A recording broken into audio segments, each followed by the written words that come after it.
Boa noite, pessoal. Tudo bem com vocês? É um prazer estar aqui com vocês de novo. Hoje nós vamos entrevistar o Macanderson e o Robby Buetow. Eles são da Bluecoats, ok?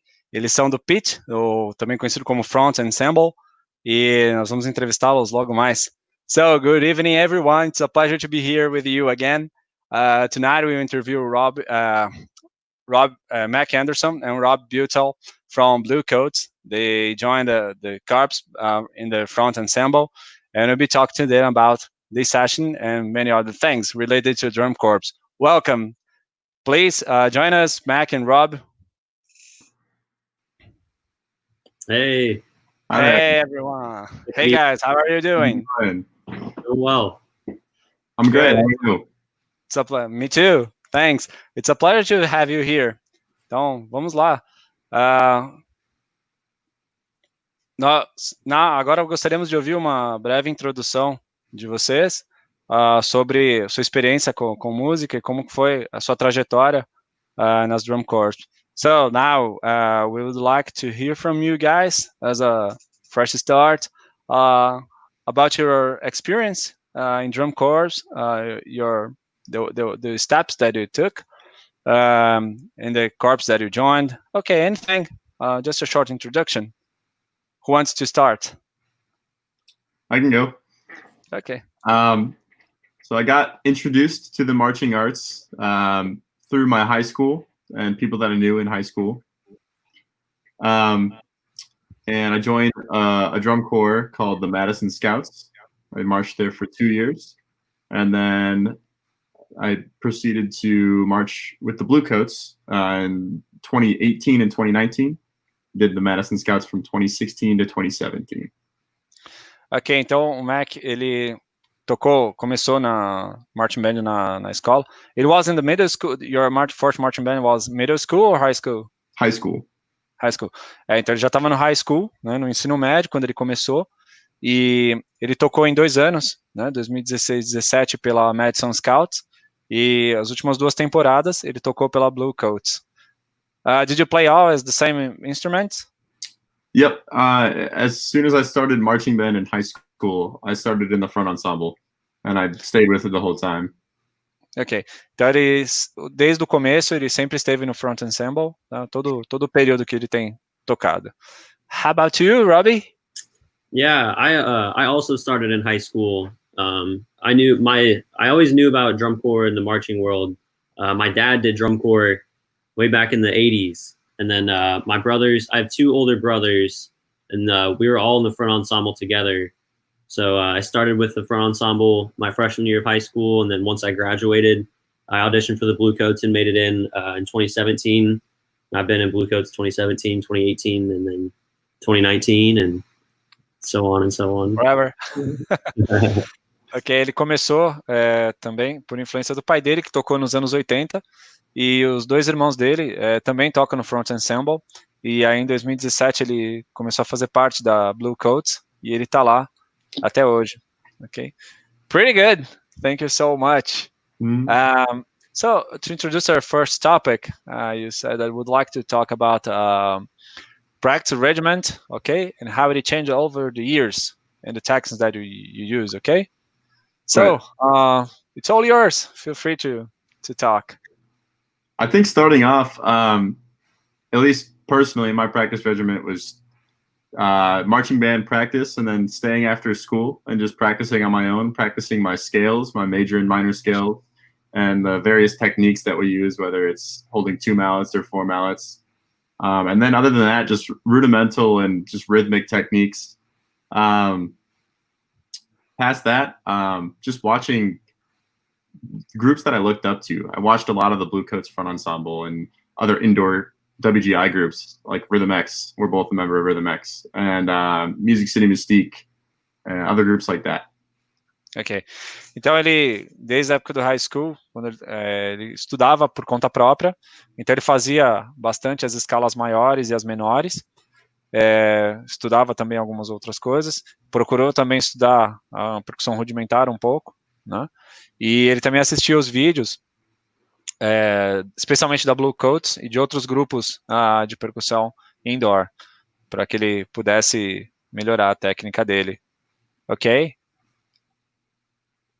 Yeah, and for me, it's kind of the same way. I would just go to school, go to practice, and then stay after school a lot. Work on my technique. Always playing with a mirror in front of me, so I can always see that live feedback right away. Always doing that, and I found too, it's just as important when you're trying to rise up in the front ensemble world. You have to be just as good at marimba as you do snare drum, right? And those techniques, because the rhythms translate to the melodies, and then you're way stronger when you're behind the keyboard. You mean that you have to combine your sound very well with the snares, because sometimes they are really combined the composition, and it must sound well. Yeah. Ok. Tá. Yeah. Só complementando o que o Mac tinha falado um pouco antes, ele tocava também, ele treinava bastante também as técnicas de tocar com 2 baquetas, com 2 mullets, né, e com 4, tá? Então ele procurava aprimorar também essas técnicas, tá? E o Rob falou que ele também procurava ficar na escola muito, né, depois do horário, tá? Ele praticava em frente ao espelho para você ter um feedback, né, um retorno imediato do que você está fazendo, e ele falou assim que o Front Ensemble aparece muito, então é importante você ter um som bastante preciso, porque geralmente está em harmonia com as caixas, tá? Então precisa estar sempre muito bem executado o som. Great. So we can proceed. What else would you like to tell about it? Sorry. I think going off of that a little bit too, more than just the sounds of the snare drum or whatever drum you're playing on and the marimba tying together, I think something that Robby was referring to was how do I say it? It's more so like the feel that you get from practicing a snare drum is applicable to playing a marimba or playing another mallet instrument. Ok. O Mac está acrescentando ao que o Robby disse, que quando você estuda outro instrumento, por exemplo, como a caixa, né, é muito uma questão de sentimento, tá? Então, assim, você vai começar a entender como é que os dois podem trabalhar juntos, tá? Para ter uma sonoridade melhor ainda. Good? Yeah. Just some more practice techniques. You feel free to, if you're younger and you're looking for advice, just feel free to reach out to people that are in your favorite groups. We both did that. Yeah, a lot of people in drum corps are way more approachable than they might seem to be. I know Mac and I have talked to a lot of people and given a lot of advice. So yeah, just feel free to reach out to the people that you look up to and learn about their practice regiments as well, and critique on how your hands look and how you're moving and all that stuff. Agora ele deu uma dica importante. Ele falou que assim, quando você é mais novo, você não tem tanto receio de pedir conselhos para pessoas mais experientes, né? Você não tem tanto receio, né, de fazer isso.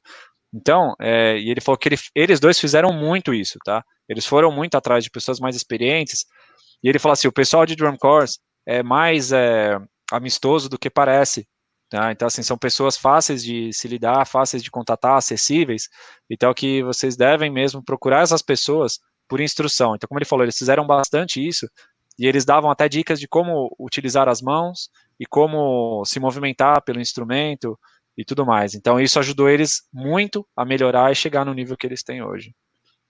Ok? I think another thing too, and we both kind of mentioned it. When I referred to watching other groups that I looked up to, right? A big part of that, and I know a couple of my friends in high school did this as well, is just trying to almost learn their music. Maybe not exactly the parts, but something that sounds similar, and approaching it as if the group, as if you're in the group, right? And that you kind of tend to adapt to those particular skills that those people share. Mm-hmm. And I think that's a big learning point for people that are younger, learning how to play mallets, and be just in a front ensemble, whether that's the performance aspect of it or the musicality of it. Right, which that also sparks like the emotion and the passion behind all the technical stuff that you have to do to get better. Ok, então outro ponto importante é você realmente assistir os vídeos de outras bandas, não só tocar a mesma música que eles estão tocando, mas você replicar a técnica que está sendo utilizada. Tá? Ele falou que isso aí também é um ponto que ajudou bastante eles. É um estudo difícil, é complicado, mas que ajuda muito você a crescer. Ok? Yeah, from a more, I'd say probably from more like concrete example or a more exact example of how to practice, big thing that I always think about is start slow. Start way, way slower than you think you have to, and then build up from there, because you can't play at 180 beats per minute, then you can't do it at 120, or you can't do it at whatever, and you just have to build up. Slower is faster. Ok.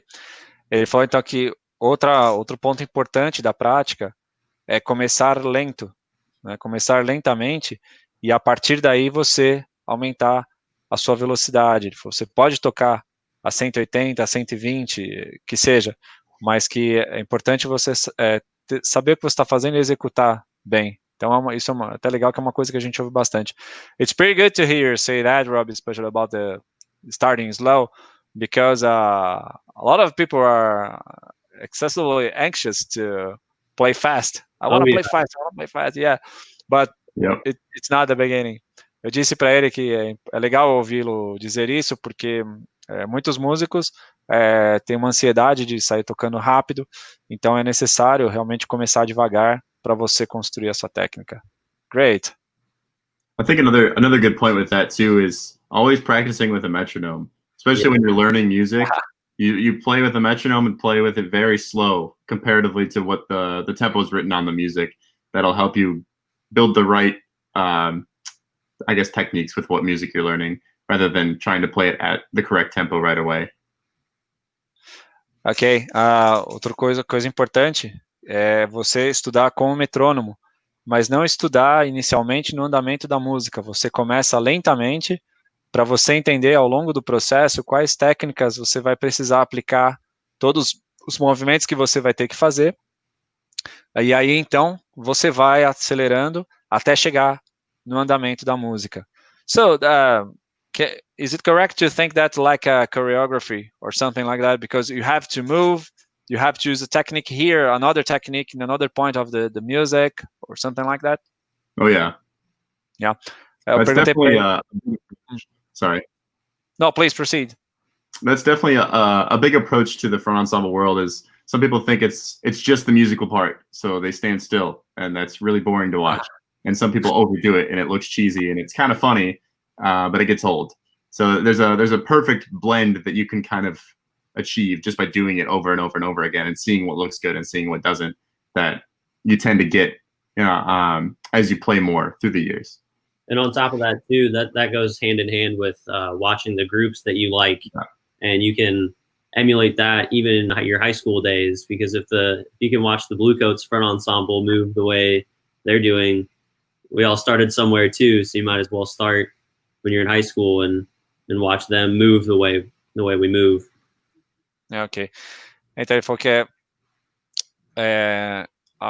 nesse ponto é importante porque as pessoas pensam que o Front Ensemble é só a parte musical, então eles ficam parados e é quieto e tudo mais. Mas you mentioned the blend, but the blend, for example, with the rest of the chords, for example, the bugles and the percussion. Mm-hmm. Okay, the battery itself. Mm-hmm. Okay. Just to help my translation.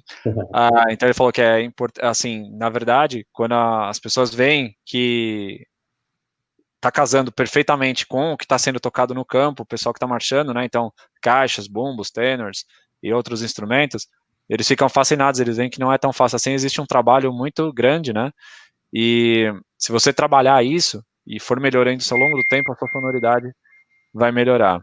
Né? E ele falou assim, e o Robby complementou dizendo que quando você assiste outros grupos, né, você está fazendo a emulação desses grupos, né, a imitação deles, isso vai ajudar bastante, né? Então, como ele já repetiu já aí pra gente. Então, é outro ponto importante.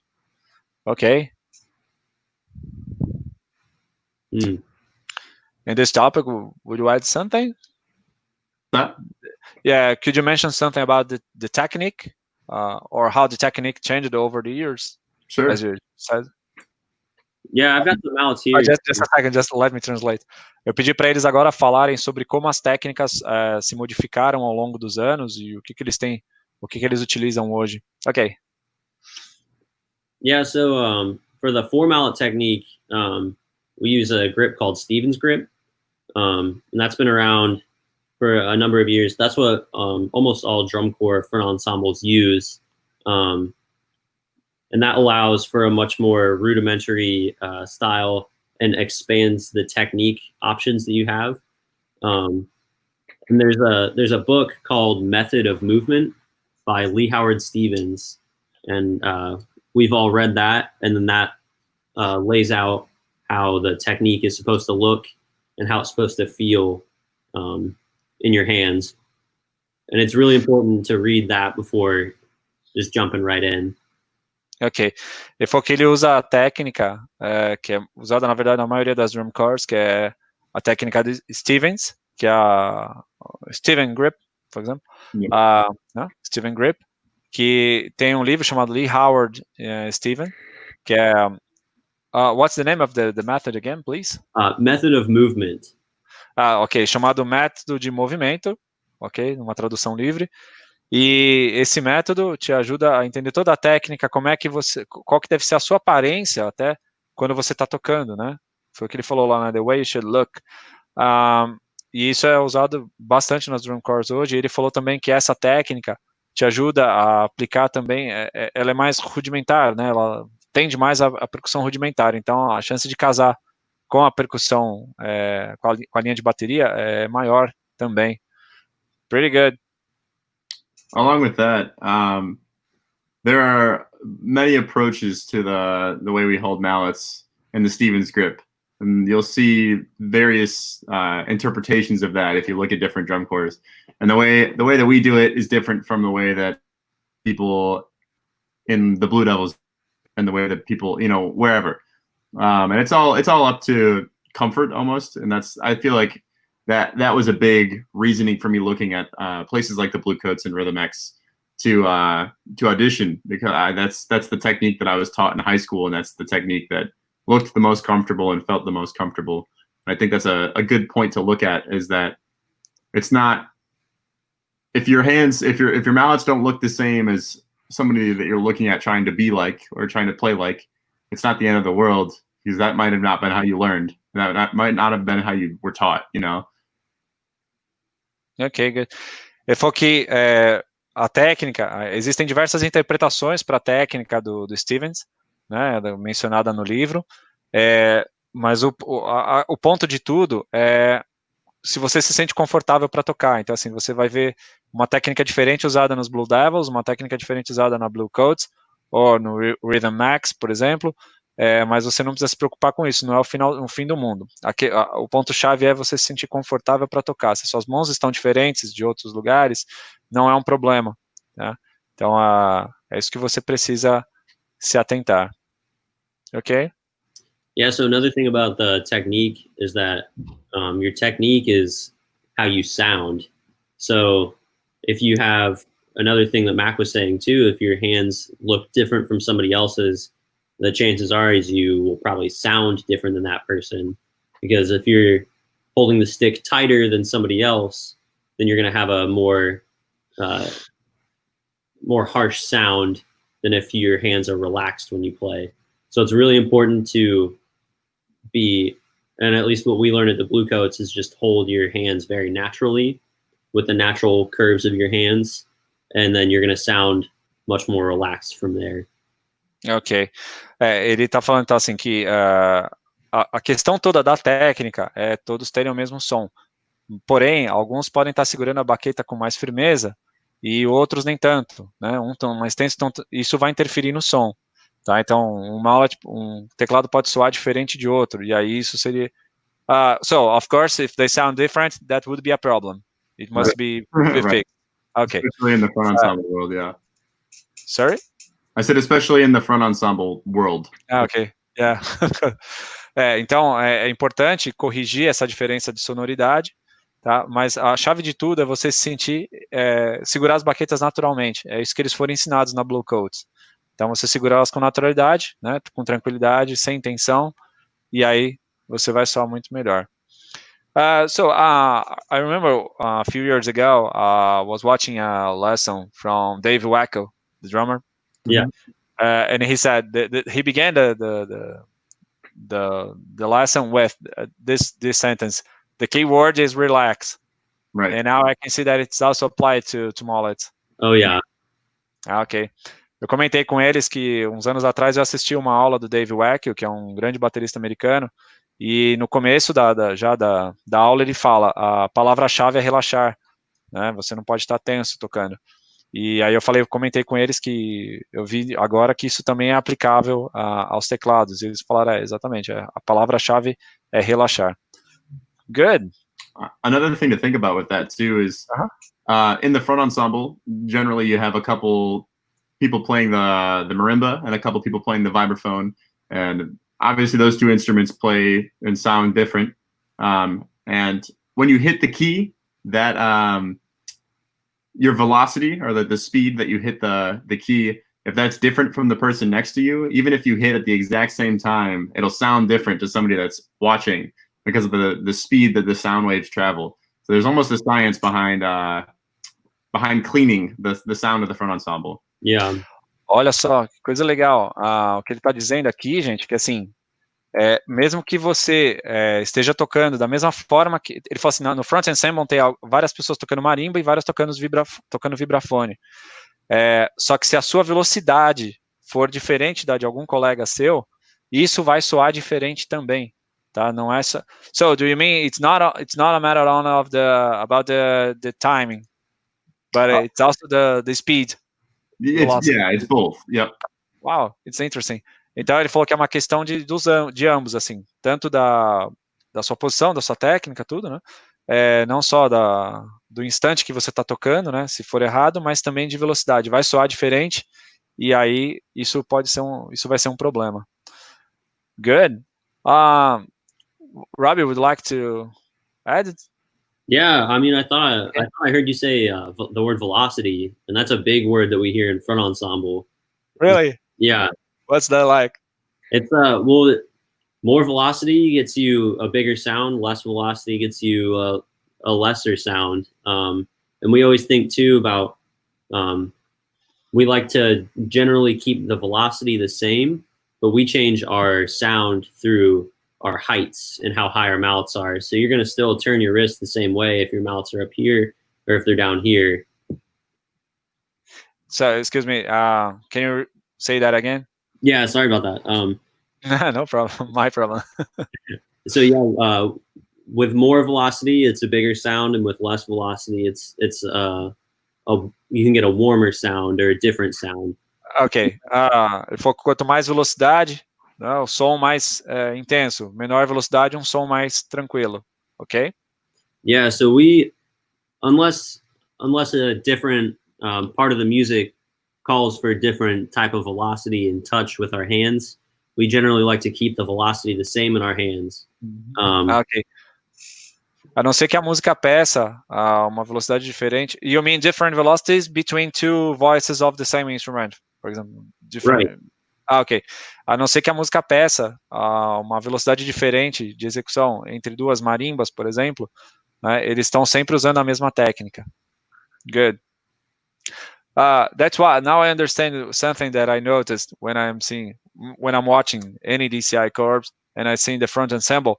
When you want to play softly, you do a slow motion. Right. Kind of, yes. So, eu falei que quando eles estão tocando alguma coisa mais piano, né? O movimento também é mais lento. So, what do you do? It's curious. What do you do when you have to play something fast, but in piano, for example? Pianissimo. Softly. It's like Robby said a little bit, it's based on height, especially at the Bluecoats. That's kind of how we're taught. because the velocity ideally is the same speed as when we're playing at fortissimo, when we're playing at pianissimo or piano, but that speed and that same velocity is harder to achieve at that lower volume. So that's something that we practice a lot, like repetitively throughout the summer. Ok. Go ahead, yeah. Eu perguntei para eles como é que eles fazem para tocar quando é muito forte, quando é, quer dizer, muito piano, né? Bem suave, mas tem uma alta velocidade, né? Porque daí se você aumenta a velocidade, você aumenta a intensidade sonora. E aí eles falaram que é por isso que eles treinam tanto durante o verão todo, porque realmente é difícil fazer isso, você tocar nesses extremos, né? Você tocar fraco, né? Mas numa velocidade alta. Então, ok. Go ahead. Another thing to think about too, kind of relating to all of this, is it all relates to balance. The as far as decibels go, and your volume as a section. And so if we're playing at fortissimo and one person is playing faster than other people, there's a point where you can reach where the bar, the key that you're hitting, just can't play any louder. And the sound changes, and it's really audible. It sounds bad. So there's an overdoing to it too. So it's a fine balance between too hard or too fast and not fast enough, right? Ok, ele falou que quando estão tocando muito rápido, também estão tocando fortíssimo. Então assim, pode dar, tudo é uma questão de equilíbrio, né? Então, se houver uma diferença, eles precisam praticar realmente muito, porque se houver uma diferença, isso vai ser audível, então todo mundo vai perceber essa diferença, e isso é como eles já citaram, é um problema bastante sério. So, Robby? Yeah, so another thing too with all of this is you have to think and make a decision about where on the instrument you are, because if you're on the higher register of the marimba, the sound cuts off, or because there's less of a bar for the sound. Live vibration. Right. So you kind of want a little bit more sound and velocity from that end. But if you're in the lower part of your board, you don't want to play too hard, because then it makes the keys sound dead and all tense and tight. And you want to just be careful about not playing too harsh or too hard on different parts of the instrument. Ok, você sempre precisa estar atento em que ponto do instrumento que você está. Se você está nas escalas mais altas, você tem teclas menores, mais curtas, então você precisa tocar mais forte nelas mesmo para tirar o som. Por outro lado, se você quiser tocar, se você tocar com a mesma intensidade nas teclas mais baixas, que são teclas mais longas, você vai ter uma intensidade sonora maior, tá? Então você precisa ir se adaptando nesse esquema. So you have to adapt your velocity, the intensity of your touching on the instrument, because you are in a different part, depending on the length of the key. Right. Okay. Good. Okay. Can we proceed to the questions? We have some already. Sure. Yeah. Okay, here we go. Vamos lá, João. Podemos ir para as perguntas.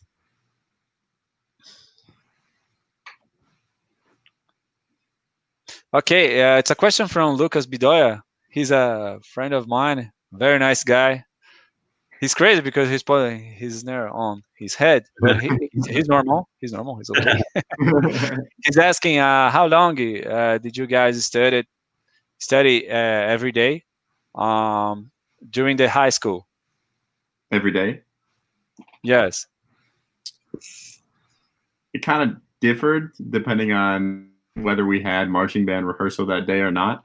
But I'd say, especially earlier on, I spent probably 3 to 4 hours after school, which is, it got, the time as my years in high school went on, like the time that I spent practicing lessened because I had less time. But yeah, I think about 3 to 4 in the first year or two. Ok, ele falou que dependia muito do dia se tinha ensaio da banda ou não, tá? Mas ele estudava geralmente de 3 a 4 horas por dia depois da escola. Ok, and Robby? Yeah, probably the same thing for me too. Because when I was in high school and we had practices, our practices were about 3 hours long for each session, each rehearsal, and then I'd get there early, probably an hour or so early, and practice before then. And then if we didn't have practice or anything on one day, then I'd stay after school for a bunch of hours. And if I couldn't, stay at school, I'd go home. And then the great thing too about mallets is that you can just sit on your floor and work on your technique and your chops, just sitting in your bedroom. And so yeah, probably about 3, 4, 4.5 hours every day. Uhum. Ele também ficava por volta das 3 ou 4 horas, ele estudava geralmente 1 hora antes do ensaio da banda dele, e quando não tinha ensaio ele ficava ensaiando sozinho, e aí também ele ficava algumas horas sempre depois da aula estudando, mas quando ele não podia ficar estudando na escola, ele ia para casa estudar. What did you mention about studying at home? Can you repeat that, please? Yeah, so the great thing about like playing with mallets is that you can just practice by sitting on your floor. Okay. Down, yeah, just practice your technique on the floor. Ok, ele falou que também é uma coisa legal de tocar mallet, né, os teclados, é que você pode treinar no chão da sua casa, né, ou em qualquer lugar. Você pode treinar a sua técnica de mãos e ir se aperfeiçoando dessa forma também. Então tem onde estudar. Good. Temos mais perguntas? Ok. If you want to read, the rudiment studying the snare drum, such as flams and double rolls, are applied with the same interpretation in the front ensemble. Curious. Kind of. I'd say as far as those two rudiments, flams and double rolls, I'd say flams more than double rolls, at least in the literature that we play in a front ensemble. But as far as the physicality of just playing those rudiments and the timing it takes for your sticks to hit the drum or your mallets to hit the instrument, that I think those two, losing my train of thought, those two are, they coincide really well. Okay. As far as timing and technique goes. Só repetindo a pergunta aqui pro pessoal, o Lucas Buetow perguntou se na caixa, né, percussão rudimentar, a gente estuda aí bastante flans e double rolls, né, rolo duplo. Ele perguntou se nos mallets, nos teclados, essas técnicas, esses rudimentos são utilizados com a mesma interpretação, tá, nos teclados. Aí o que o Mac disse foi que basicamente são assim fisicamente a mesma coisa, tá? Eles são utilizados, mais os you said more flans than double rolls, right? Yeah. Yeah, ok. Ele falou que usa mais flans do que double rolls, tá? Mas fisicamente é mais ou menos a mesma mecânica. A diferença é que na caixa você tem que acertar a pele e no teclado você acerta as teclas. Just complement the answer. But there is a difference because I never played marimbas or the keyboard. But is there a kind of rebound? Or not the snare drum. It's all your wrist. It's all about your wrist and fingers. Okay. Yeah. Eu perguntei para ele também se assim, na caixa tem a questão do rebote, mas nos teclados não tem nada relacionado a isso. Então é só mesmo os pulsos e os seus dedos. Ok? I think that's one of the primary differences in playing drums versus mallets too. Although the way you hold the stick may be different, and playing it is very similar. But because there's no rebound on a mallet instrument, or there's very little rebound on a mallet instrument, you're holding the stick a lot tighter than you would on a drumstick. You're relatively loose with a drumstick, right? But because it's all coming from your wrist, that motion is coming from your wrist mainly because there's no rebound. You're definitely squeezing more, but squeeze is a little bit of a dangerous word. You know, you don't want too much tension. Ok. Ele falou assim que você tem um ponto de equilíbrio aí interessante para você segurar a baqueta, porque como você não tem o rebote que você tem numa caixa, é muito menos mesmo, você tem que soltar um pouco mais, você tem que segurar a baqueta com mais firmeza. Só que você também não pode colocar tamanha firmeza que você chegue a ficar tenso e não consiga se movimentar. Então, tem esse equilíbrio aí para você se preocupar. Ok? Yeah, and I'd say with rudiments too, if it doesn't necessarily translate exactly from snare drum to marimba, you're not probably playing a whole lot of lesson 25s on the marimba.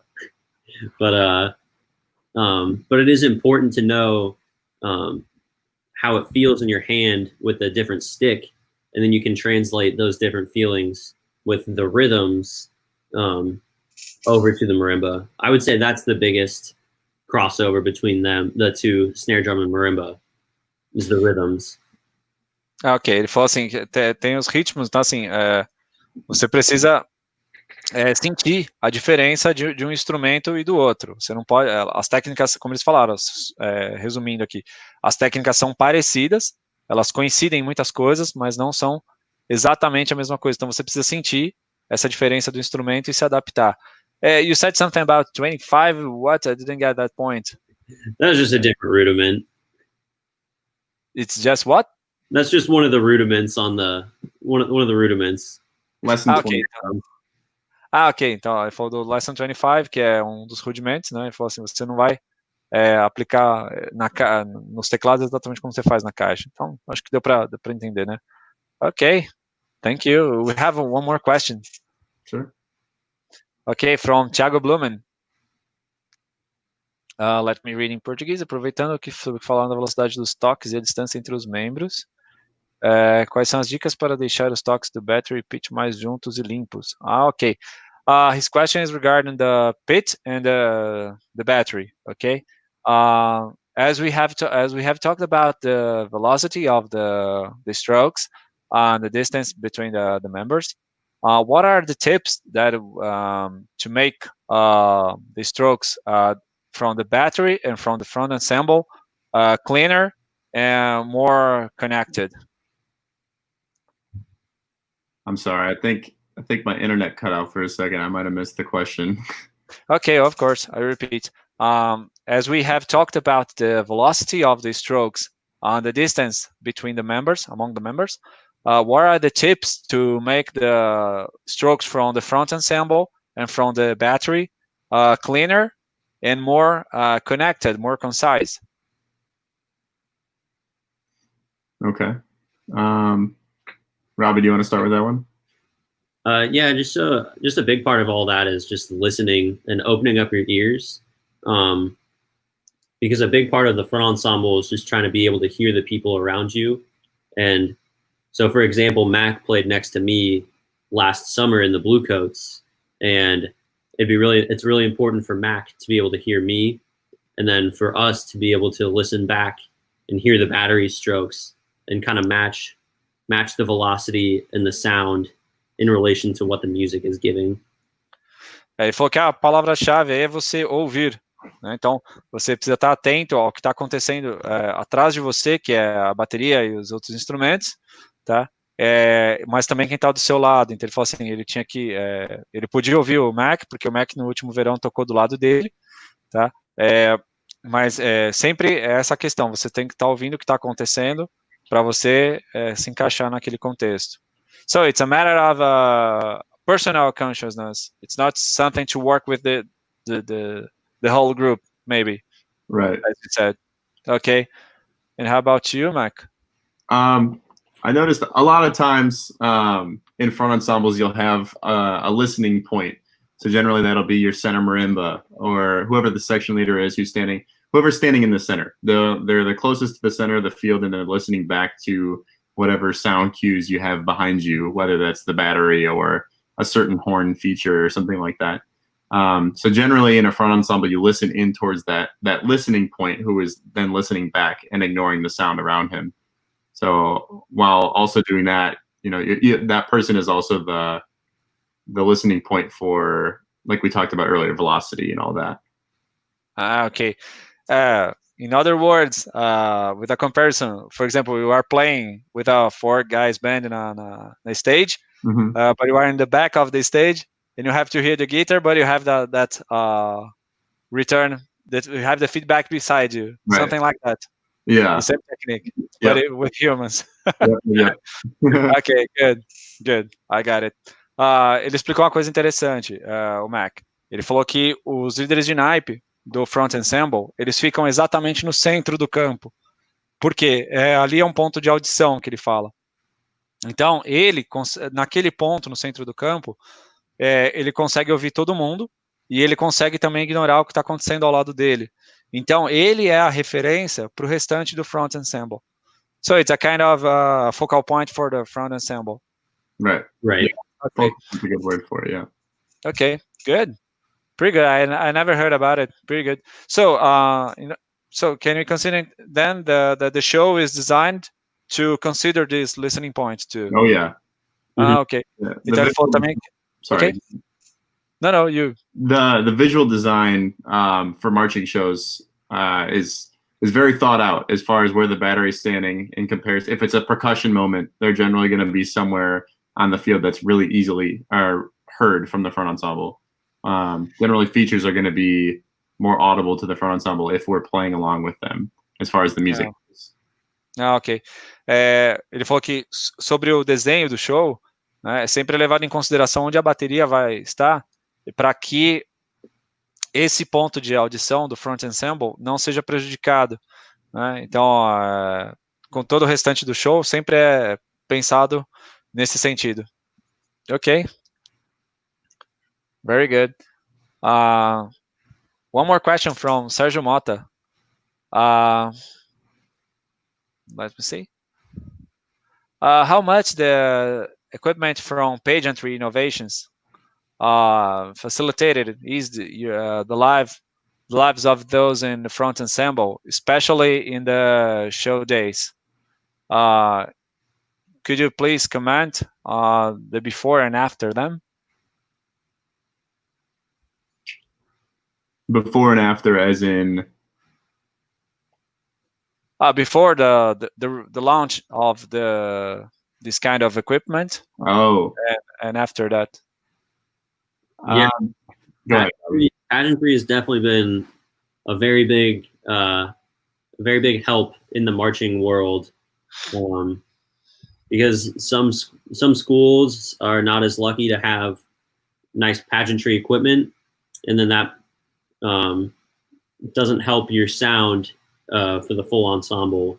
So it's really nice to be able to have the Pageantry Innovations equipment and be able to place those carts and things on speakers on those carts in order to get the perfect sound and blend that you want for the full ensemble.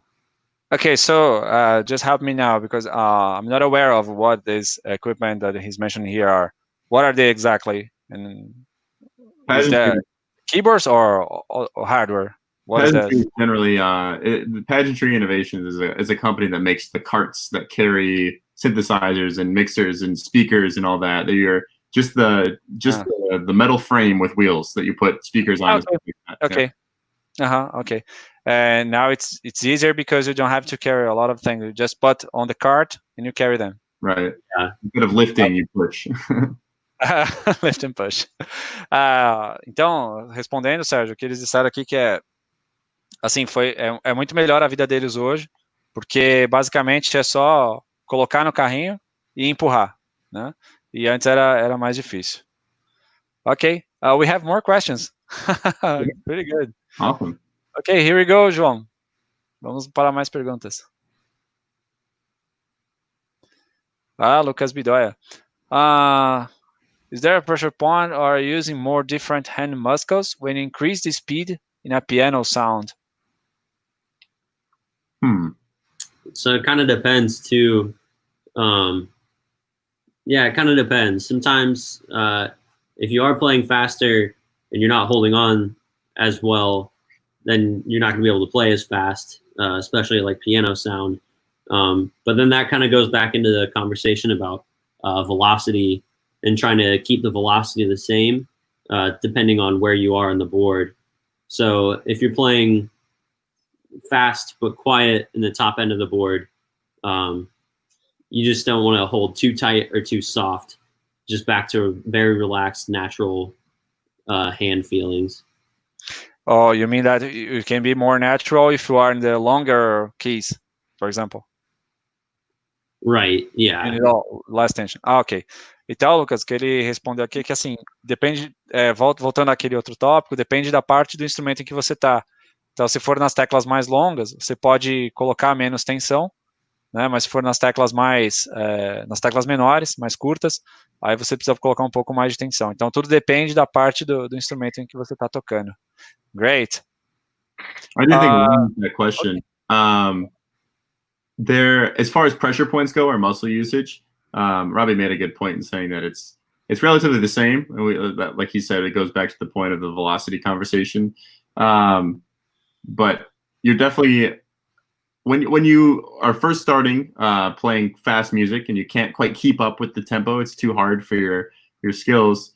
You'll often hear staff members tell you to loosen up because your body just wants to squeeze harder when you can't keep up with the speed, and that ninja grip is gonna wear you out, and it's gonna wear your muscles down faster. So staying loose during those faster parts, and as hard as it is, staying loose is the best thing you can do there.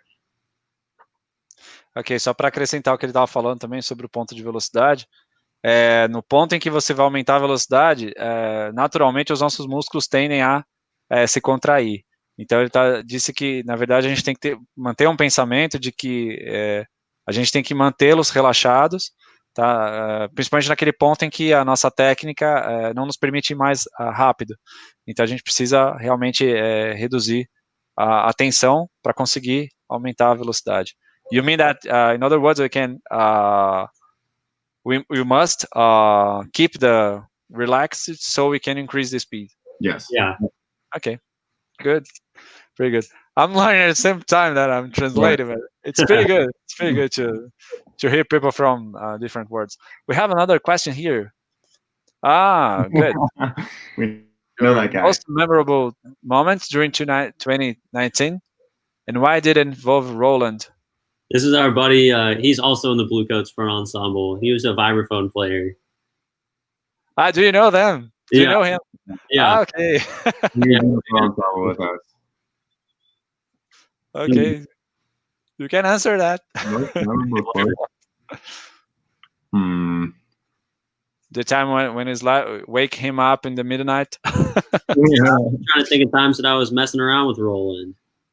About halfway through the season, our timpani player had an injury, and she had to sit up the first two rows of the bus. They have a little bit more leg room, and so she had basically a cast over her leg, keeping her knee straight. So I had to switch seats on the bus, and I ended up sitting right across the aisle from Roland, and we had a couple good times. It got pretty loud on the bus sometimes. Ele falou que durante a temporada eles trocaram de lugares nos ônibus, eles se encontraram bastante, teve até um momento com a timpanista que foi bem engraçado. Na verdade ela se machucou, né? Uma das brincadeiras. Did she get injured during one of the pranks, for example? No. During the show, actually. Yeah, she got injured during a show. Ok, ela se machucou durante o show. E aí foi um dos momentos, mas também o Roland, eles tinham vários momentos interessantes, engraçados com ele. And what about you, Robby? Oh man, let's see. I'll do one with Roland and one without Roland. That's a good idea. Moment without Roland. I guess it's not so much a memory, but I met my girlfriend in the Bluecoats this past summer.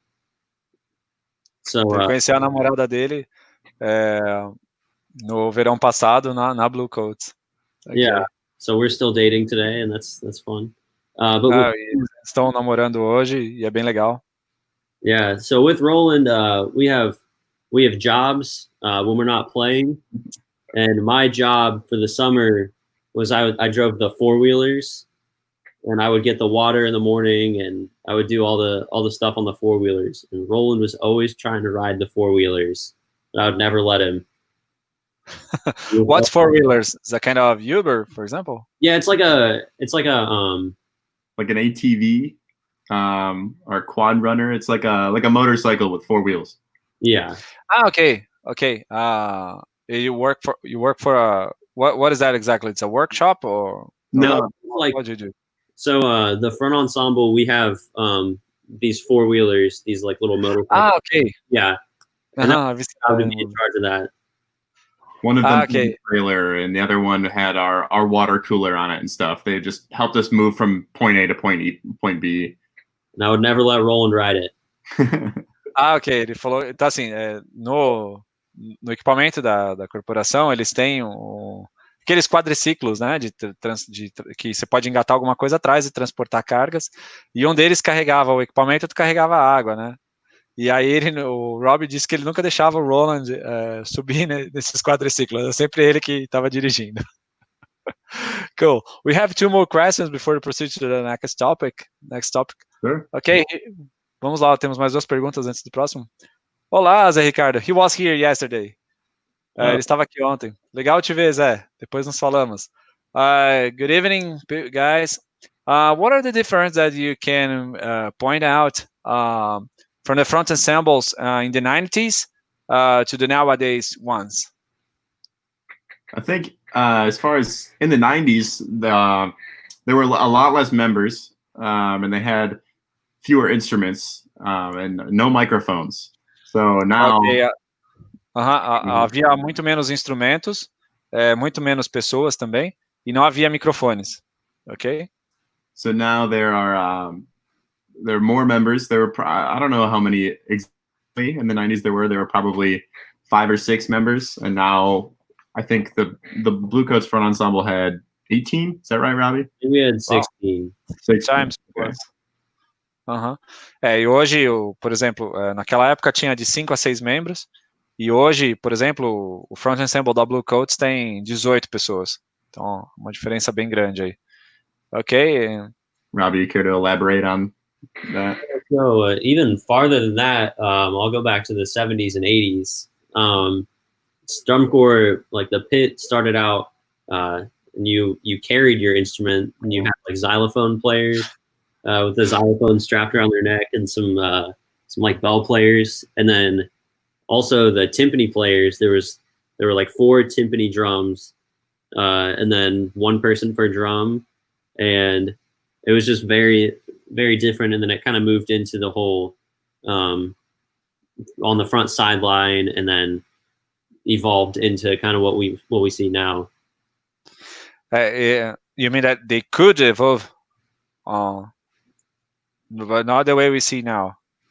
It has evolved to what we do see now. Ok. Então, assim, uma diferença também que ele vê que naquela época lá tinha um cara, tinha um tímpano para cada um carregar, né? Tinha gente carregando até vibrafone, né? E era bem diferente do que a gente vê hoje. Então, teve uma evolução, né? E agora a gente vê da maneira como nós vemos hoje. Eu me lembro de uns anos atrás que eu vi um vídeo do Robby Carson. Some few years ago, I saw a video from Robby Carson, the legendary snare drummer, from Santa Clara Vanguards, and the guys were playing exactly as you guys described now. It's very, very, very different. They were not moving around the field. There was no drill. Right. Eu comentei que eu vi um vídeo dos anos 70 do Robby Carson, que é uma lenda aí da caixa, né? E eles ficavam parados no local, mas era exatamente como eles escreveram agora, que se você pegar aí um vídeo Robby Carson, você vai ver que é exatamente o que eles escreveram. Então, tipo, cada um carregando um tímpano, um vibrafone, e eles ficavam parados no campo. Mas era bem, bem estranho. It could hurt their body. It sure did. I'm glad I didn't have to. Falei que o peso daquele instrumento podia machucar o corpo das pessoas.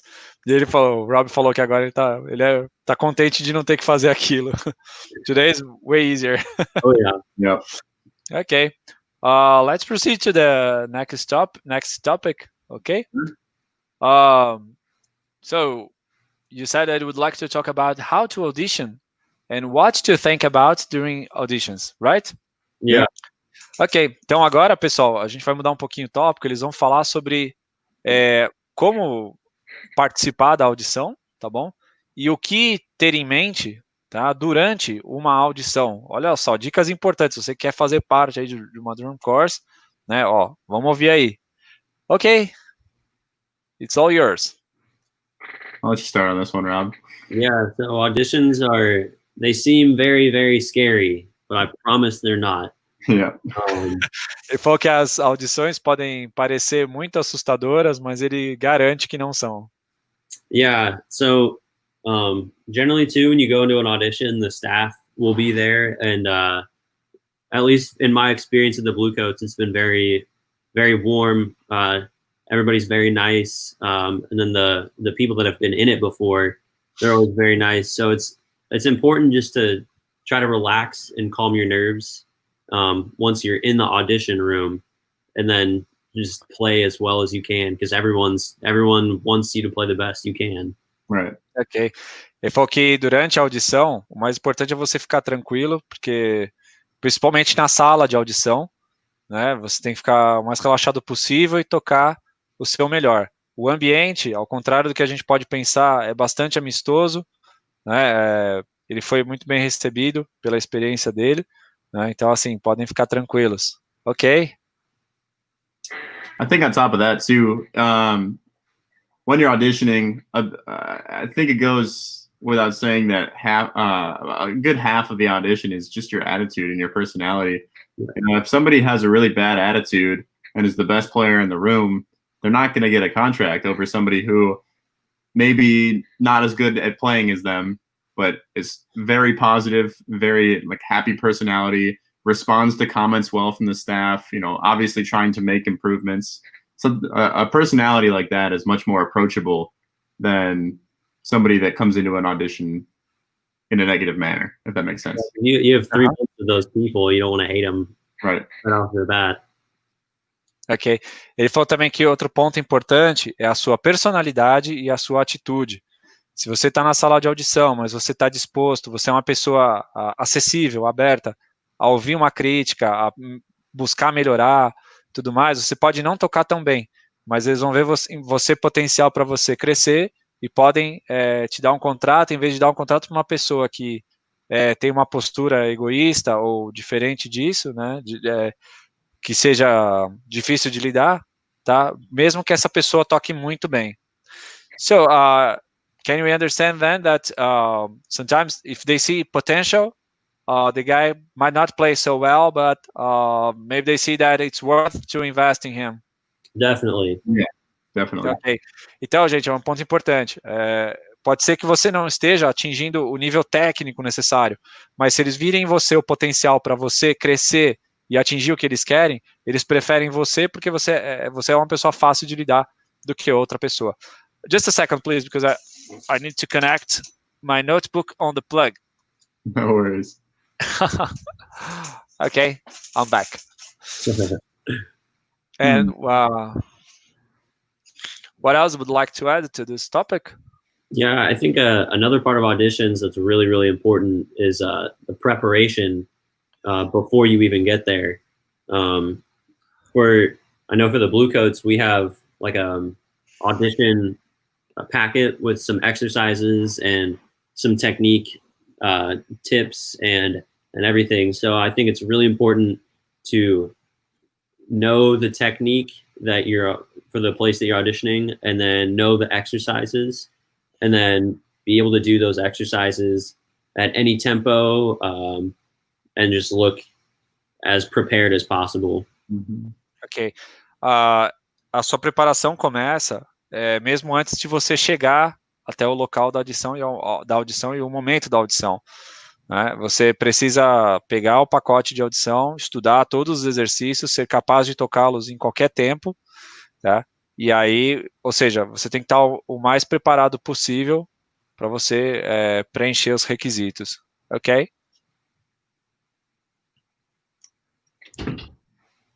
I think another good point, as far as auditions go, one thing I think that helped me a lot, especially in my first couple auditions, was just taking notes. You know, you're in the moment, it feels like you're going to remember everything that the staff at the audition is telling you, but taking notes helps you get better even after the audition camp is over, no matter when it is. It'll help your practice later on. Ok. Point to make. Ele falou que um ponto importante é você fazer anotações do que te disserem durante as audições. Não importa o resultado final, se você vai fazer parte da banda ou não, mas é você ter informações para você trabalhar depois que acabar o campus, né, o acampamento de audição, para você conseguir melhorar, né, se você ainda não chegou no nível que precisava, para você saber o que está faltando. Okay? Yeah, and then kind of a point that we were talking about a lot earlier. Just reach out to the people that have been there before in the group before. Before you get to the auditions, message them, ask them questions, and then while you're there at the auditions, just talk to them, ask them questions. When you're at meal breaks or when you're at water breaks or anytime you get a chance, just talk to the people that have been there, because that's gonna put you in a place where they know you, and that's gonna put them in a place where everybody just gels and mixes a lot better. Ok. Ele falou também que é importante você entrar em contato, né, e fazer contato tanto antes quanto durante a audição com os membros que já fizeram parte do grupo em anos anteriores. Porque seja numa parada para beber água, seja numa refeição, converse com eles, porque eles podem te colocar num lugar onde as pessoas vão te conhecer. Então você está estabelecendo contato com eles para te ajudar, e você também, eles já estiveram no lugar onde você quer estar. Então, esses dois pontos vão te ajudar. Good. Anything else? And for example, you have to prepare, the basic preparation means to study the whole package, right? Mm-hmm. Yep. Ok, então perguntei, a preparação básica significa estudar o pacote todo de audição. Besides that, you mentioned that we should prepare as best as possible to play at any tempo. Oh yeah. And also to be in touch with those that have already been part of the group. Yeah. Right. Ok, então, resumindo, pessoal, é importante você... o básico é realmente fazer o pacote de audição, você ter também uma boa atitude, né, como ele falou, uma boa personalidade, ser uma pessoa fácil de lidar, você fazer se preparar antes, entrando em contato com as pessoas, né, e ser capaz de tocar os exercícios em qualquer andamento. Ok? A bit of a side note on that one too. Generally, wherever you're auditioning, they will have some sort of packet or paperwork as far as what to prepare for the audition, their personal exercises that you're going to play at the camp. And generally they'll have tempo markings, be able to play it from this tempo to this tempo. So your slow tempo and your high tempo. And like I said earlier, you want to probably play slower than the slowest tempo they give you, and probably play a little bit higher than the tempo that they give you to be more comfortable. Okay. All goes in between. You're right. Mm-hmm. Okay, qualquer coisa. You meant personal exercise, something by your choice? Or the drum corps exercises. Oh, yeah. Sorry. Ok. Ele falou assim, tem alguns exercícios que eles vão dizer lá que você tem que tocar entre o tempo X e tempo Y. Então, assim, ele deu a dica de você se preparar tocando mais lento do que é pedido e mais rápido do que é pedido, para que na faixa de tempo pedida você esteja mais confortável. Então, se você está tocando mais lento e mais rápido, então o que eles estão pedindo está confortável para você. E são exercícios específicos do Audition Package. So, these exercises are part of the content of the Audition Package. Yep. Right. Okay, great. Good tip. Very good tips. Okay, I guess that we can proceed to the questions, or would you like to add something to this topic? I think as a point of advice, I guess, in the event that you make it past the first audition and you're invited to the next audition camp, but you're not contracted yet, that's not, I know a lot of people, and I've done this myself, taking that for granted and thinking, have the thought in your head that you're already in. That's not a note to stop practicing or stay content with where you are. There's always room to grow, no matter, that's a big mindset for people like us. People like anyone who's doing very well at what they're doing, there's always room to grow, and whether that's in the audition phase or in the tour or in wherever. They are never comfortable with this situation. Right. And that's the thing too, because when you go to an audition and you see the people that have been there before, they're still auditioning too. Right. Nobody has a guaranteed spot yet. Ok. O que o Mike falou inicialmente é que, assim, um dos erros, um conselho que ele dá é assim, quando você vai para audição, você tem vários camps, né? Então, são diferentes fins de semana. E aí, você passa do primeiro para o segundo fim de semana, e aí você pode cair no erro de achar que você já está dentro, né? Você já foi aceito. Você só passou para a fase seguinte, você ainda não tem um contrato, né? Você ainda não é oficialmente integrante daquela corporação. E aí o que o Robby acrescentou é que isso é um mindset que você deve ter não só durante as audições, tá? Mas durante o tour também. Você nunca deve estar confortável, você nunca deve estar satisfeito com o que você está fazendo. Você tem que continuar praticando o tempo todo, ok? Ok. Very good. Another point? No, just a question. Yeah. Okay.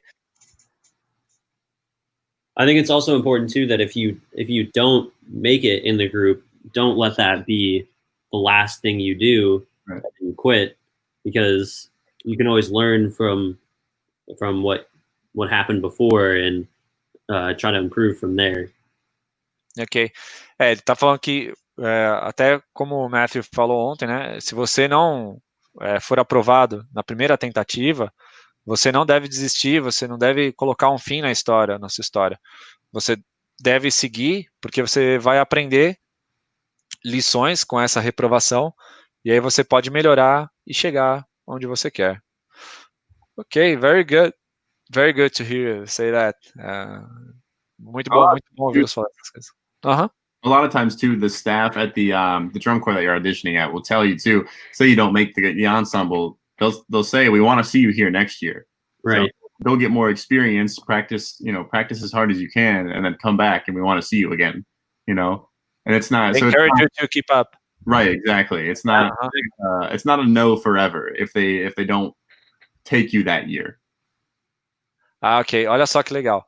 Ele falou que assim, quando você é reprovado, você não recebe um não para sempre, tá? Não é para o resto da vida. Então, assim, o que eles te dizem geralmente é assim, olha, volte no ano que vem, pratique bastante, pratique o mais duro que você puder nesse ano aqui, volte no ano que vem, porque nós queremos te ver aqui. Então, é encorajador, eles não te jogam para baixo, mesmo quando você é reprovado. It's good to know that too, because sometimes people get really upset to the point that they want to continue to do that after being eliminated. Right. Yeah, Mac. That's what happened to Mac in 2017. He auditioned, but then it didn't work out, and he came back the next year and made it. So, Mac, I auditioned at Bluecoats in 2017 after marching Madison Scouts in 16, and I didn't make it. So I went and got more experience from another set of staff, and came back and auditioned again in 2018 and got a contract with Bluecoats. Ok.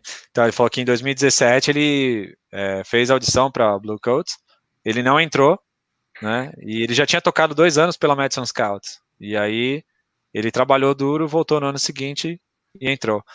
So Mac, how was it to you? Eu vou perguntar para ele o seguinte: como é que foi para ele já ter tocado 2 anos na Madison Scouts, tentar tocar em outra corporação e não conseguir? Como é que ele se sentiu? How did you feel after playing for 2 seasons for Madison Scouts and not being contracted by Bluecoats? Did you feel is there something wrong? How did you feel in your words? So I auditioned after my first year, or I auditioned at Bluecoats after my first year of Madison Scouts and went back for a second year.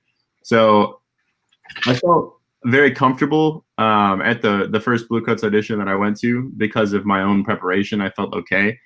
And after the fact, I realized that there were definitely some things that I could have worked on more after seeing the people that I was up against, right?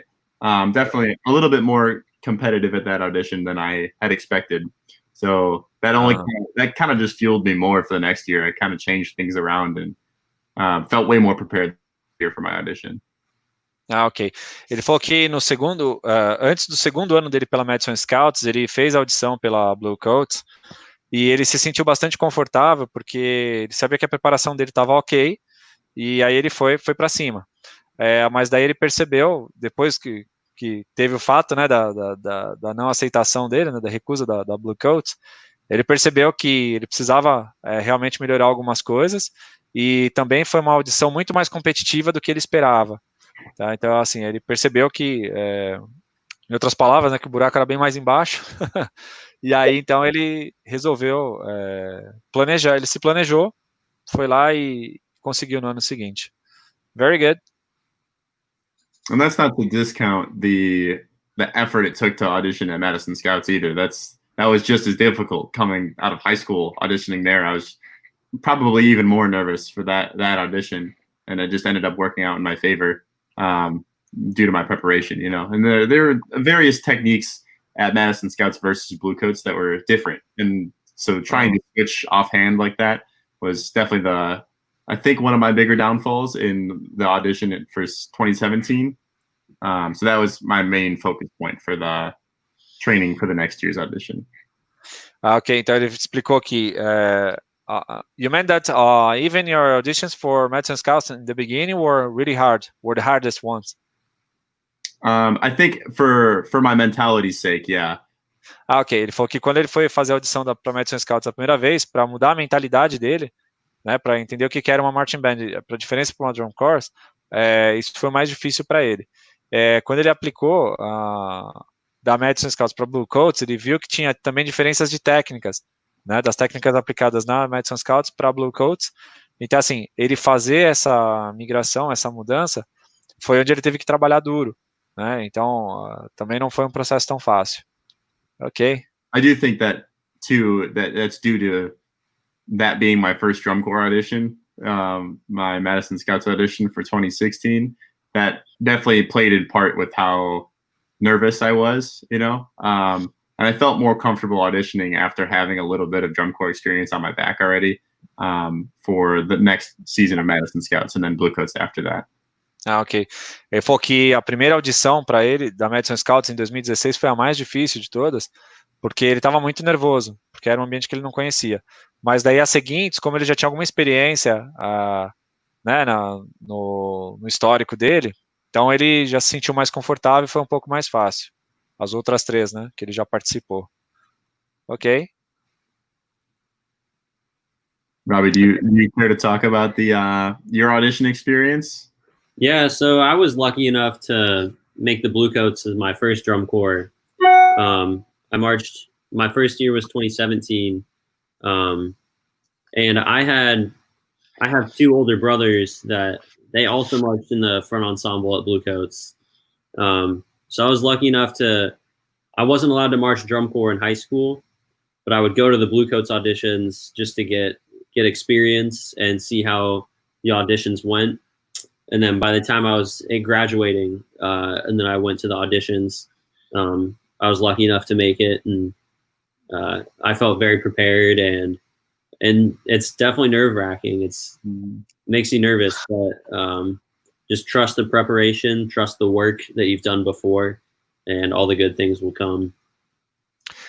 Como ele tem dois irmãos ele teve muita sorte de já entrar na Bluecoats, em 2017, e tem dois irmãos que já faziam parte da Bluecoats, então ele já sabia mais ou menos como que eram as audições, ele ouvia todo o histórico, tudo, então ele já sabia meio que o que esperar quando foi a vez dele.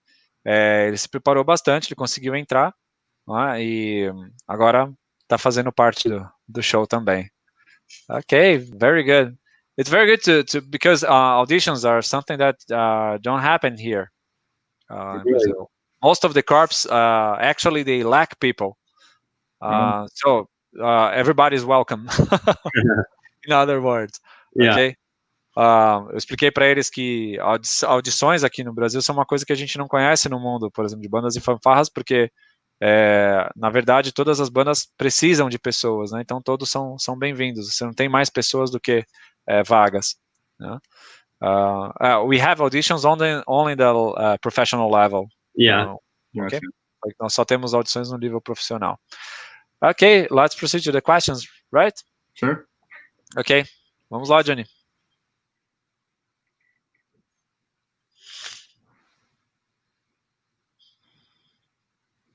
Lucas Bidoya.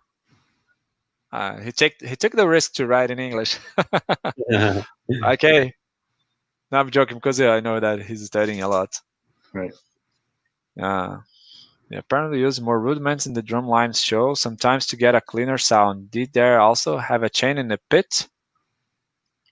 I can't necessarily speak to the change in the drum lines. I'm not much of a drummer myself, but as far as front ensemble literature goes and the music that's written for us, it's definitely gotten way more complex. And as far as the variations of which mallets you're using and what permutations you're playing, speeds, all that, different rhythms, it's definitely gotten way more difficult. I'd say especially in the last 5 or 6 years too, but definitely since the 90s.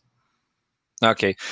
Sim, Lucas, ele disse que desde os anos 90 tem havido uma mudança, as composições ficaram muito mais complexas, você tem uma variação muito grande de qual baqueta você está utilizando, e também as permutações, né, as técnicas, tudo mais, a variação de ritmo, variação de andamento, velocidade, e assim, então realmente a coisa ficou mais complicada, especialmente nos últimos 5 ou 6 anos. And Robby? Yeah, to add on to that, definitely there's a lot more different parts happening at the same time, whereas the marimbas might be doing something completely different from the vibraphones at the same time. And then another thing too with the front ensembles, I'd say between like the 90s and what we see now, the front ensemble acts as more of like a soundscape, where you don't necessarily always hear them, but you do always feel them in a way. Okay. Excuse me? It's almost like ambient sound, like spacious sound. You know what's going on, but right. Not exactly. Not every part, but in some parts. Okay.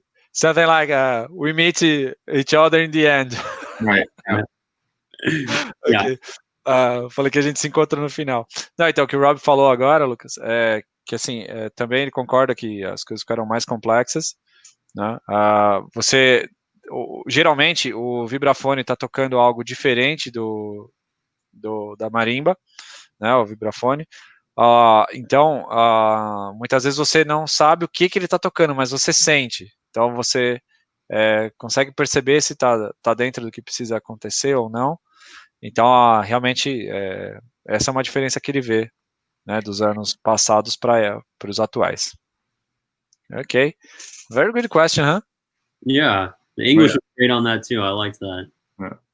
Yeah. Oh, one more. This guy is bold. I know him. Você é ousado, Lucas. É isso aí.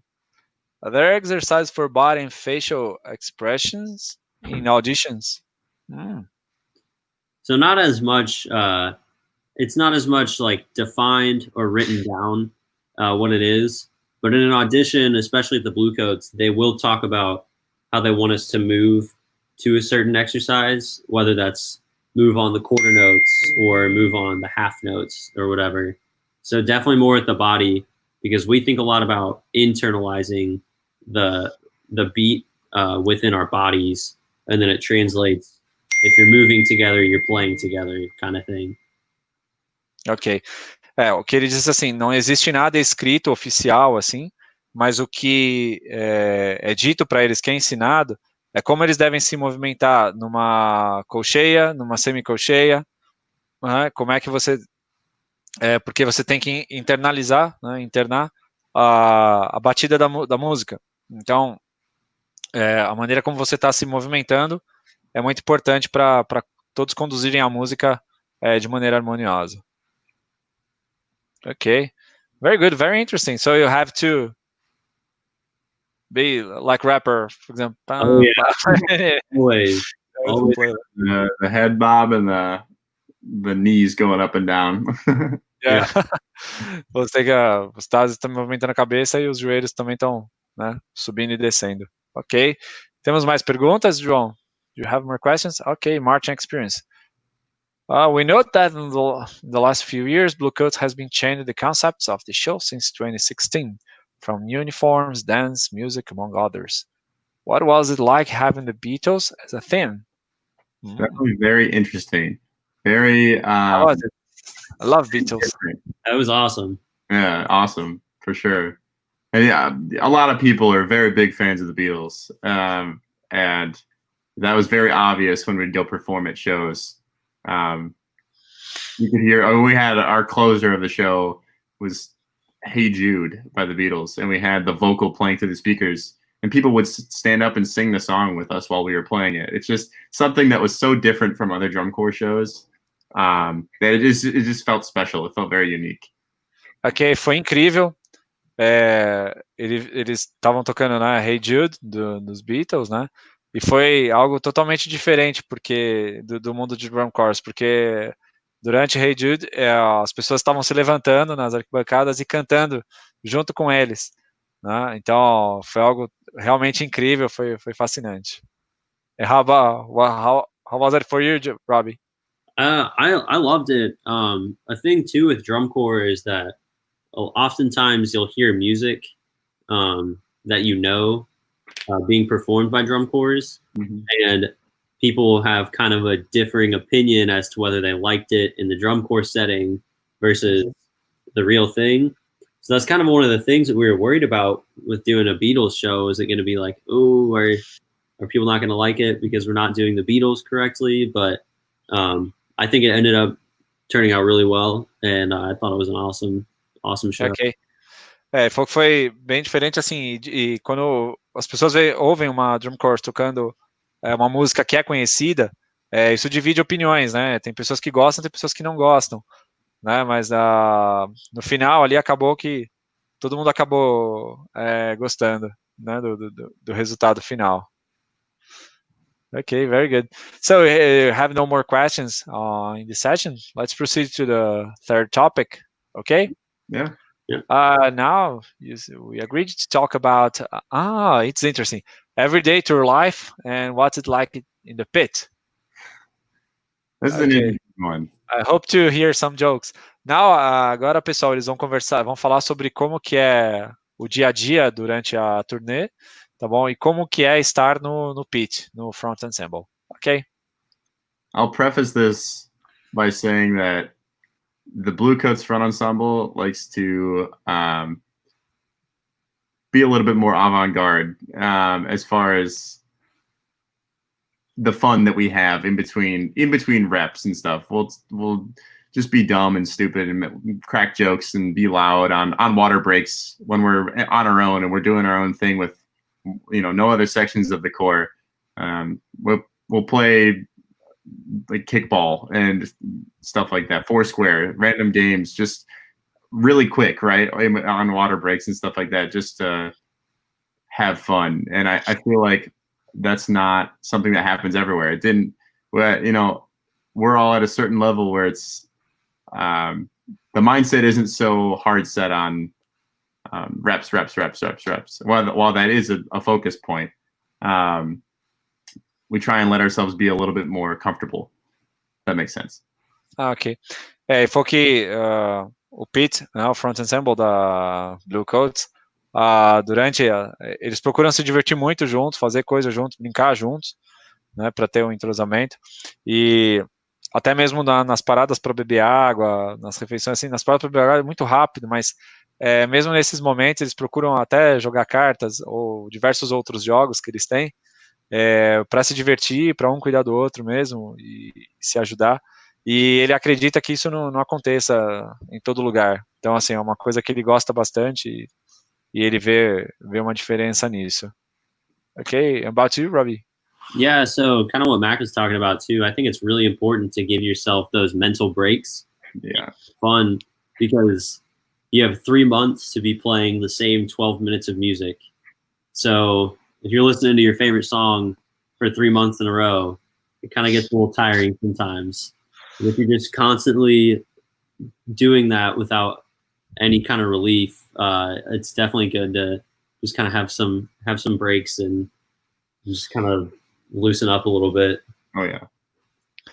Falou que é importante você se dar um descanso mental, porque você vai tocar as mesmas músicas pelos próximos 3 meses. Então, assim, é bem puxado.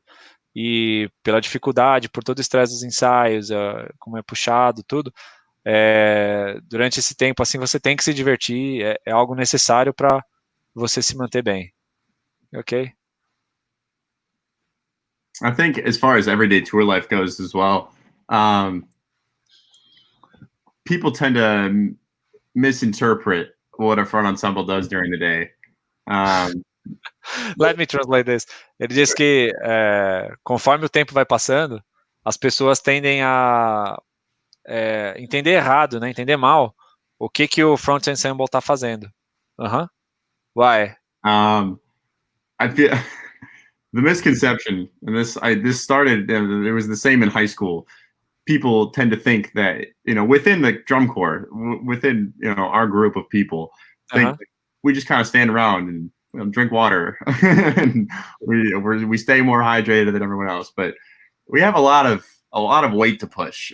there's a lot of things on wheels that need to go from point A to point B, and point B happens to be a mile away. It's a lot of logistic planning that goes into being in a pit. Ok. Porque, na verdade, as pessoas veem eles na hora que eles estão andando, né, pelo local, né, só tomando água, conversando, tudo. Acho que eles não estão fazendo nada. Mas, na verdade, eles também trabalham duro, tanto quanto os outros, né? E eles trabalham duro fisicamente também, porque eles na verdade, estão mais hidratados do que o restante do grupo, porque eles se movimentam menos, mas eles também têm que puxar mais peso do que o restante, porque eles que arrastam os equipamentos deles, né? São os teclados, as marimbas, tudo que vocês já sabem. Mas e às vezes é uma distância longa. Ele falou que às vezes por mais de 1 milha, né, de distância, né? Então isso aí dá 2 quilômetros, né? Aproximadamente mais de 1 milha daria aproximadamente 2 quilômetros, que é uma distância bastante grande. Então eles também tem essa concepção, né? Mas acabam interpretando errado isso. But this misconception, maybe it comes from because you are in a different place studying, people think that you are not. Ok. O pessoal pensa que por eles estarem em outro local, né, não veem o que eles estão fazendo, então acho que na verdade eles não estão fazendo nada. Ok. Very good. Yeah, so I think a good keyword that Max said was logistics. So a lot of the front ensemble is just this big equipment that you have to put on the truck and take off the truck, and you have to find a giant area where you're going to have a lot of people with big instruments playing, and then once you're there you might get asked to move, and then you have to find another area, and that's a little bit of the troubling part of a day-to-day part in front ensemble in drum corps. But yeah, definitely logistics is a big problem. You kind of stay very organized. Let me translate, please. Ele disse que a palavra-chave aí do que o Mac disse, né, o Rob falou, que é a logística, né, porque geralmente eles precisam tirar do caminhão, põe no caminhão, né, eles têm que arrastar para onde eles vão ensaiar, e sempre eles precisam de uma área gigantesca para ensaiar. Não é como, por exemplo, as caixas, né, que num espaço pequeno ali, de alguns metros quadrados, eles já conseguem, né, a linha de bateria consegue ensaiar. Eles não, eles precisam de um espaço bem longo, bem grande, então sempre é difícil para eles, né, sempre é complicado, então a logística é o mais difícil. Ok, Mac? Another thing we tend to talk about a lot, and our staff members tend to push on us a lot, is organization and details. So as far as loading the truck, and that goes, if we're organized and we're checklisted on everything that we put in the truck and where it goes and when it goes there and when it comes off the truck, that same attention to detail will be there in the music, and that's the idea they tend to keep with, and it does show up. It takes a while to get to that point, but it does happen. Ok, ele fala assim que outra palavra-chave é organização. Então assim, se eles forem organizados, então assim, eles precisam ter uma checklist do que vai no caminhão, né? E quando entra no caminhão e quando sai, né? E se cada item está lá dentro, você precisa ter essa lista de verificação. E essa mesma organização precisa ter durante o show, tá? Se aplica também à música. Então, é algo que aparece, né? Mas que as pessoas às vezes acham que não existe. Yeah, a phrase that the staff at the Bluecoats says a lot is you do everything like you do anything. So if you're doing the small tasks really well, then it's going to translate into the bigger tasks. And that's a really big thing, especially when you're trying to stay organized and, oh, I broke a mallet. Where is that? And you know exactly where it is, and everything is just right in order. Okay. You mean that, what did you mention exactly about the broken mallet? That's just sometimes when you're playing, your mallets will just snap in half. And so if you don't have any more mallets with you, you have to run to the truck real quick and then grab a new one. So if you're disorganized, then it takes more time out of rehearsal, and it just is much confusing. Okay. So you always have to have a spare mallet on the bag. Yeah. Every time. Ok. Yes, ok. Ele explicou que a organização é das pequenas às grandes coisas. Então, assim, se você organiza, eles entendem nas drum corps que se você é organizado nas pequenas coisas, você é organizado nas grandes também. Então, por exemplo, assim, assim, as pequenas coisas podem prejudicar as grandes. Então, assim, ele deu o exemplo da baqueta. Se você quebra uma e você não tem uma reserva ali com você, você tem que voltar até o caminhão, que às vezes pode estar longe, para pegar uma nova. Então, isso vai atrasar o tempo de ensaio, você vai perder tempo de ensaio, você vai prejudicar os seus colegas. Então, tem um efeito grande aí. Então, precisa estar ligado nos detalhes. Very good. I guess we could get more specific too as to what a day-to-day or timeline looks like with the Front Ensemble.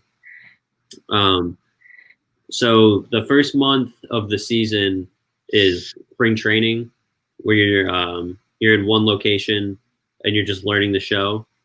So with the Front Ensemble, the first day or so is just organizing everything that you have and making sure you have the right symbols, or you need tarps for when it rains, or all that stuff, so that we can just get organized on day one, and then everything else after that is just playing from there, from the rest of spring training.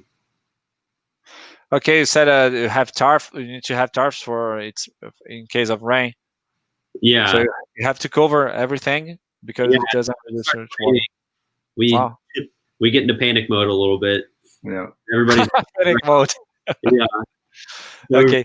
Oh my gosh, just cover the boards, cover the speakers, cover everything. Ok. Ele explicou que o primeiro mês da temporada, as pessoas estão praticamente aprendendo o show. Então, é isso que eles estão ensaiando. E o primeiro dia do Front Ensemble é só para organização.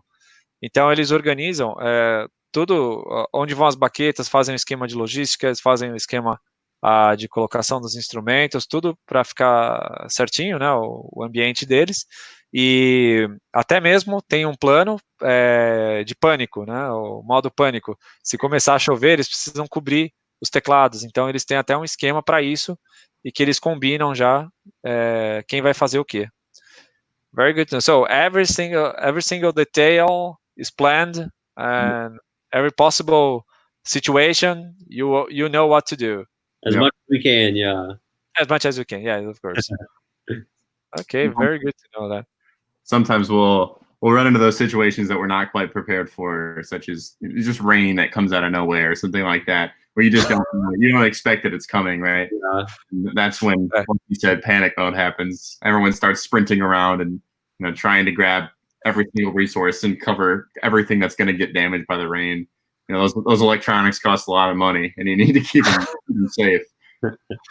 Ele falou que de vez em quando tem situações para as quais eles não estão totalmente preparados. Então, tem chuva que vem do nada, né?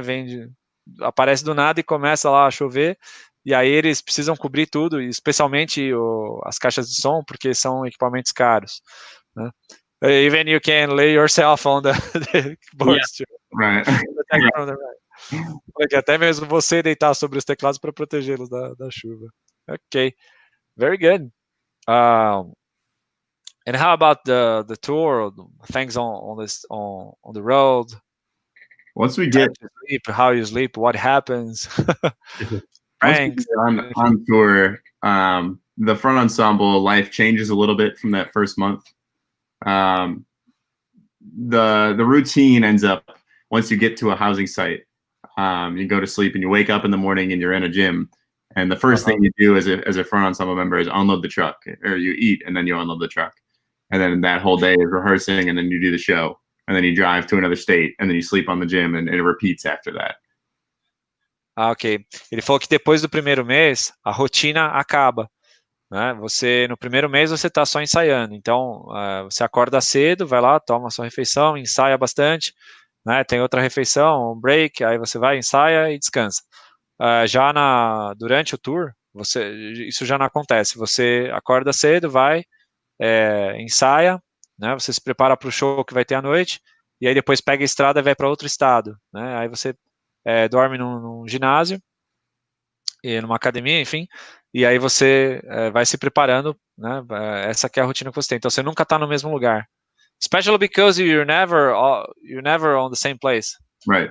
Yeah. And to go back on what we were talking about before, getting kicked out of places that you set up the pit, that happens a lot when you go to like a new state and a new high school, someplace you haven't been for a couple days. We'll set up the front ensemble somewhere, and all of a sudden there's somebody that comes around the corner saying, "Hey, you can't play here," and we have power over that. We just have to leave. We have to move somewhere else. Okay. It gets difficult on tour. Foi que uma dificuldade que eles têm durante a tour é que às vezes eles vão lá, chegam numa escola, né? Aí que já tem uma marching band e tal, então estão acostumados com música. Aí eles vão lá, montam o Front Ensemble em algum lugar, né? E depois vem alguém e fala: vocês não podem tocar aqui. Então eles têm que se mudar, né, para outro lugar para poder ensaiar.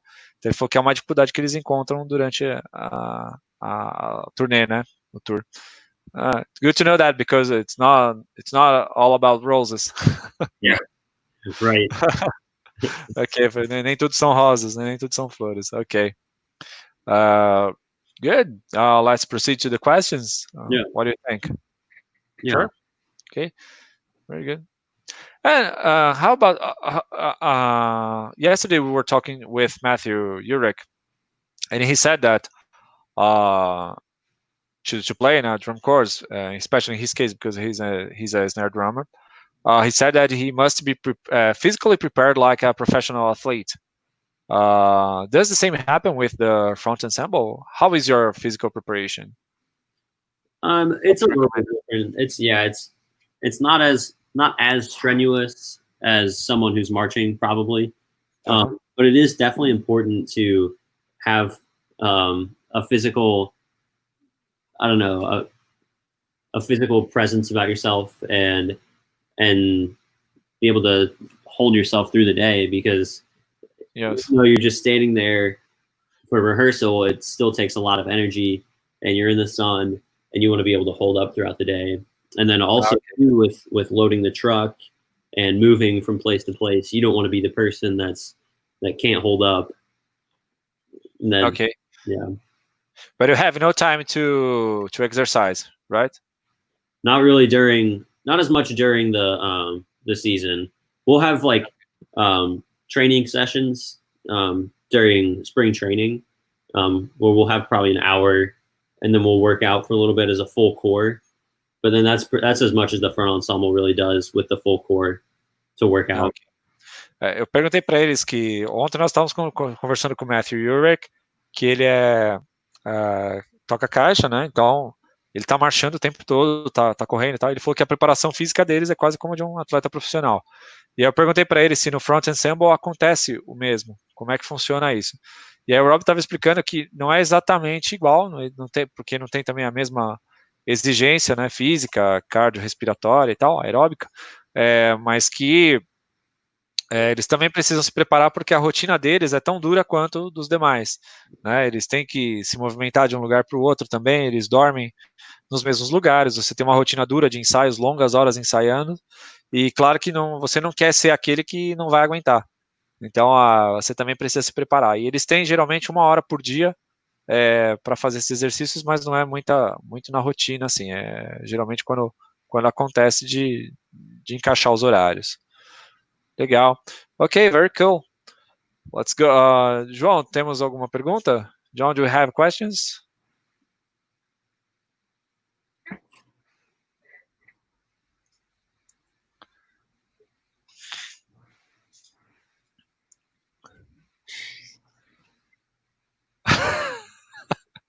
What is this? Crashy Bongo and Rhythm X. Good joke. Yeah, so at Rhythm X this past season, Rhythm X is from Ohio, and then we were doing a show in Illinois.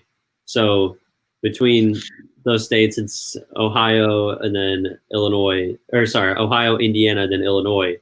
So our truck for Rhythm X was stuck in Ohio because it was too cold, so it couldn't move. But all of us were in Illinois, so we didn't have any equipment from our truck. But we had a show the next day, and we still didn't have the truck. We were waiting and waiting. We were like, all right, when's it going to get here? And it never did. And then it was about time for the show. And I got a text from one of our staff members because I had a bongo part in the show. And then the cymbal players had brought their cymbals with them. So that was the only instruments we had. And then the staff, they texted me. He said, do you want to, I have a performance opportunity for you. Do you want to go out and play bongos with the cymbal line so that we can at least have something so we can go to finals? I was like, yeah, sure, of course. So we found out the minimum rules that you had to have 6 people on the floor, 4 minutes. So we got the maximum timing penalties and as many penalties as you can think of. We went on the floor for about 10 seconds and I did a little bongo roll. And then it went into a crescendo, and then I cued in the cymbal players, and then they just crashed on my last note. And then that was the show for the day, and then we walked off. Ok. Então ele explicou que esse daí que aconteceu foi o amigo dele, o Margin Experience, perguntou aqui o que foi a história do Crashy Bongo, né, na Rhythm X, outra corporação da qual ele fez parte. E o que ele explicou foi que assim, eles estavam indo de...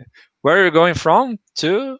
We're in Ohio, but we're going to Illinois. Ok. Eles estavam em Ohio, indo para Illinois. E aí um dos caminhões ficou parado, né? Ficou, quebrou. It was technically why it was broke. The brake lines on the truck were frozen. Ok. Easy. Ok, então porque o sistema de freio do caminhão acabou congelando, né? E acabou ficando lá e todo o equipamento dele estava lá. E aí onde os músicos estavam, tinha só um par de pratos, né? E um bongô. E aí uma pessoa do staff mandou uma mensagem para o Robby perguntando: você tocaria, né? Aceitaria tocar? You were offered to play the bongo, right? Yeah, because we didn't have any other equipment. Ok, então como não tinha mais nada, pediram assim, só para eles não serem desclassificados, tocar, falou assim, ó, você não quer entrar lá, aí você toca o bongô e o prato, né? Porque teria que ter pelo menos 6 membros, né? Então eles entraram, né? Eles ficaram lá, daí o que ele fez? Ele tocou um crescendo, né? Com o bongô, e na nota final teve um crash com o prato. Also, para não serem... in order to avoid an elimination or a penalty, you put 6 guys in the front ensemble, yes. And then you play the bongo and the crash. It was marching cymbal players and then Robby. So Robby was the only front ensemble member there. Ok. Ele era o único membro do front ensemble. E aí ele tocou o bongô e os pratos sozinho. Ok. Yeah, so because that show it was a regional, and you have to perform in a regional to be able to go to the WGI finals. Mm-hmm. So we just had to do something for the prelims performance before we could do the finals performance, and then that was our way to get into the finals performance. Ok. Ele falou que tinha que fazer alguma coisa preliminar, né? Então, antes da final. E aí eles fizeram isso só mesmo para passar de fase. Ok. Very funny. That's the first time I've heard that story told in Portuguese. Write me an email with the details. I will translate that. No, I love it. Video of that there's probably a couple of videos on YouTube if you just look up Crashy Bongo or Rhythm X Crashy Bongo. Yeah, you'll be able to find it. It's really fun. Ele falou que se a gente procurar no YouTube, provavelmente vai ter lá muitos vídeos, né, falando Crash e Bongo. Também ele falou que gostaria de ouvir essa narrativa toda, né, em português, para ver como ficaria. Daí eu pedi para ele mandar um e-mail com os detalhes mesmo certinho, eu vou traduzir para ele. Okay, okay, guys. We have no more questions. I believe now we can proceed to the. Look, There it is. Crashy Bongo. Let's watch this.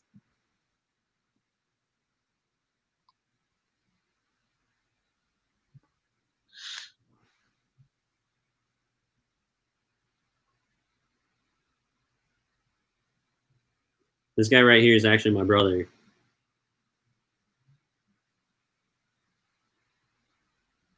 I thought it was you because he looks like you. Porque é o irmão dele.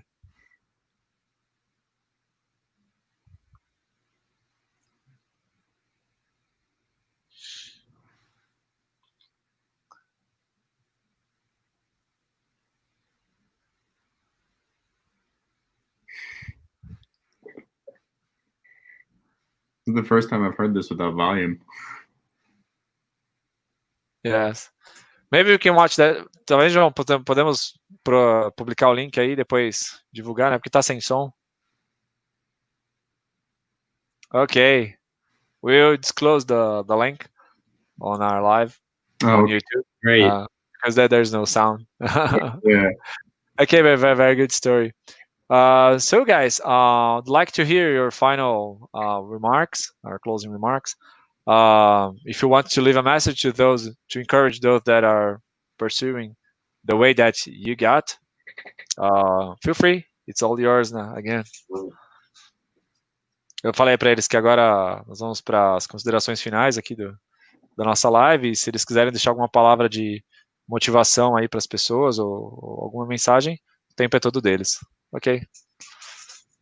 Yeah, I just say for anybody that's trying to do drum corps or anything, just trust the work and believe in the work that you've done, technique and the music and everything that you've learned up to the point of auditions, and then once you can finally break through there, just work really hard, and more importantly too, have fun with it.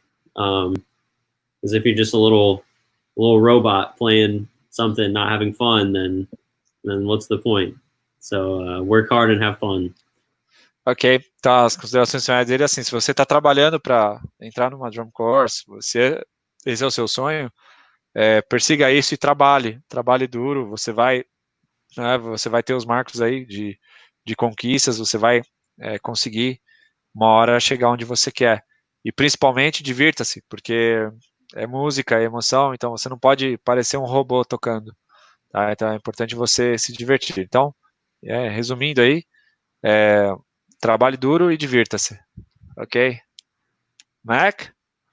Yeah, I think just a big thing to keep in mind through the audition process and through the spring training and the tour and anything, any rehearsal, drum corps or indoor percussion related, the biggest thing to keep in mind is just don't let it get to you too much.